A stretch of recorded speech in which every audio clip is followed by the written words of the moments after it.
battu en se sauvant des voleurs.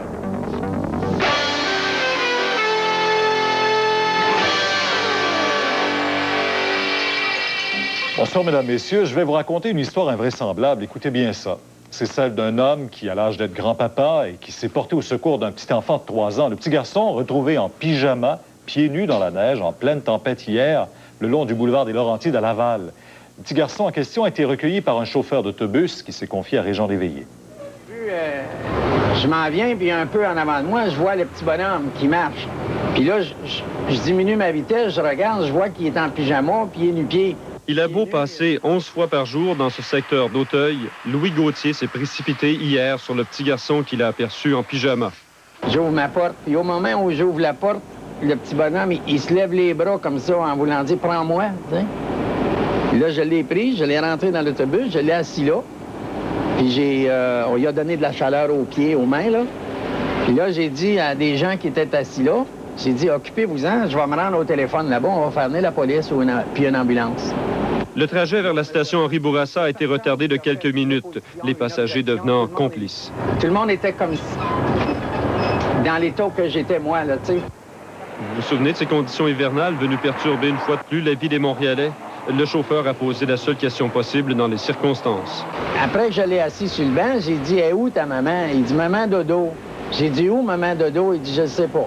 Les policiers patrouillaient encore le secteur lorsqu'ils ont croisé la mère. Ils se sont endormis et puis lorsqu'elle s'est réveillée, elle s'est aperçue que son fils de 3 ans était disparu. Elle pleurait elle-même. Ah oui, elle pleurait, elle était désemparée, la madame. De nouveau avec sa mère, la police a visité le logement. Les policiers ont quand même rencontré les parents, ont vérifié à l'intérieur, puis tout ça est normal. Il est comment hier soir? J'ai rêvé à cet enfant-là toute la nuit.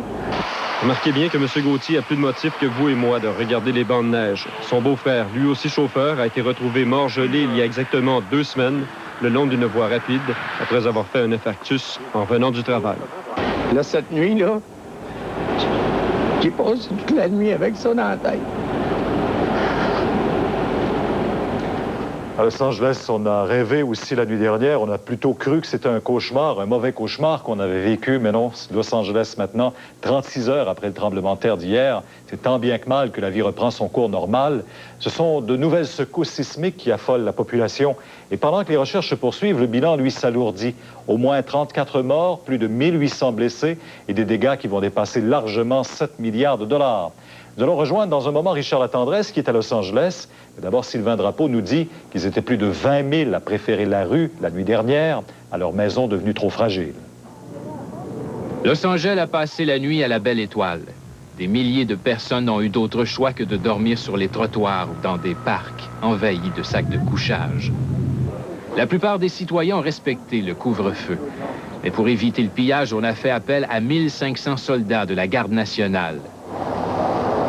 Malgré des dizaines de secousses secondaires, l'heure est maintenant aux travaux de restauration. Il fallait d'abord rétablir l'électricité aux demi-million d'abonnés qui en étaient privés. Remettre le réseau d'eau courante en service sera cependant plus difficile et plus long. 200 000 personnes en sont privées. Sur les autoroutes, c'est le chaos. Un camionneur se demande encore comment il pourra récupérer son véhicule abandonné sur l'autoroute de Northridge, au cœur du séisme. Le réseau le plus dense au monde a été durement atteint. 11 autoroutes et échangeurs ont été endommagés. Il faudra compter 1 an à 18 mois pour remettre en état le réseau routier. Le cauchemar n'est donc pas terminé au paradis de l'automobile. Et puis, il faudra inspecter tous les ponts dans un rayon de 80 km autour de l'épicentre. Le président Clinton a déclaré le sud de la Californie zone de catastrophe naturelle. Une aide fédérale a été débloquée. Selon Pete Wilson, le gouverneur de la Californie, le retour à la normale prendra 1 an. Mais l'épreuve sera surmontée, dit-il. It's a wonderful place to live in many respects, and we will get through it. Les premières estimations font état de dommages dépassant les 7 milliards de dollars. C'est ce qu'a coûté le séisme qui a touché San Francisco en 1989. Malgré tout, les sismologues sont à peu près certains que le très grand tremblement de terre, celui tant attendu, aura lieu d'ici 10 ans. Un reportage de Sylvain Drapeau. On va rejoindre tout de suite notre ami Richard Latendresse qui est là-bas. Richard, c'est tant bien que mal que la vie reprend son cours normal parce que 36 heures après les événements, on est encore affolé dans la population par ces répliques sismiques qui sont survenues. C'est vrai, Pierre. En fait, on a essayé de prolonger la fin de semaine. Les autorités ont demandé aux entreprises de prolonger la fin de semaine d'un autre jour. C'est une fin de semaine de 3 jours.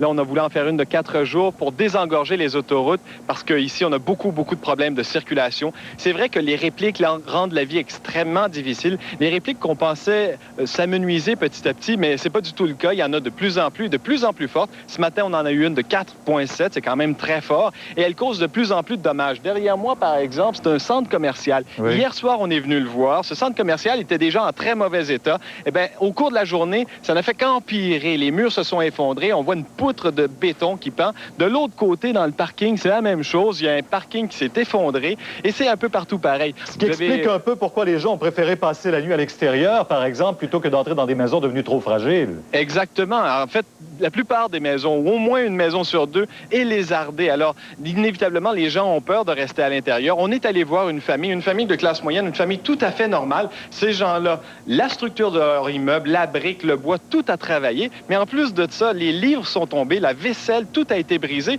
Eux, ils n'ont rien fait. C'est le tremblement de terre qui avait ça. Alors, les gens sont affolés, ils ont peur. Et vous avez passé la nuit aussi à l'extérieur par la force des choses.